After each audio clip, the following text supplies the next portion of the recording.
नाशिकमधून एक बातमी आहे। नाशिकमध्ये रील स्टारला बेदम मारहाण झाली आहे। इन्स्टा आयडी द्यायला नकार दिल्यामुळे त्याला मारहाण करण्यात आलेली आहे। मानेवर चॉपर ठेवून मारण्याचा प्रयत्न झालाय। गस्तीवरील पोलिसांच्या सतर्कतेमुळे मोठा अनर्थ टळलेला आहे। तर 3 आरोपींना पोलिसांनी बेड्या ठोकलेल्या आहेत। भद्रकाली पोलीस स्टेशनमध्ये गुन्हा सुद्धा नोंदवण्यात आलाय। नाशिकमधून महत्त्वाची बातमी। नाशिकच्या ट्रॅक्टर हाऊस परिसरामध्ये बीट मार्शल पोलीस शिपाई संतोष आव्हाड आणि अझरुद्दीन इनामदार गस्त घालत होते।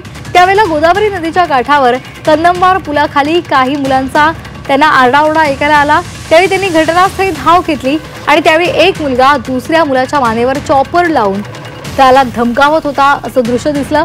पोलिसांनी तत्परता दाखवत क्षणाचाही विलंब न करता धाडसानं त्या तिघांनाही चॉपर सहित ताब्यात घेतलंय।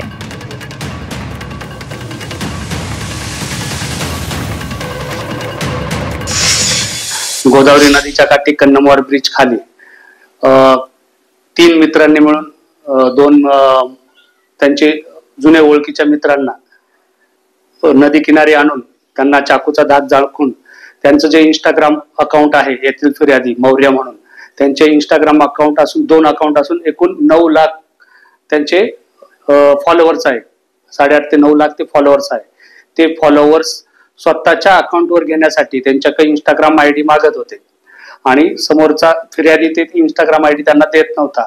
यामुळे त्यांनी गळ्यावर चाकू लावून त्याला जीवे ठार मारण्याकरता त्या ठिकाणी आणून इंस्टाग्राम अकाउंटची माहिती जर दिली नाही, आयडी दिला नाही तर तुम्हाला मारून टाकू अशी धमकी देऊन ते इंस्टाग्राम आयडी घेण्यासाठी हा गुन्हा घडलेला आहे।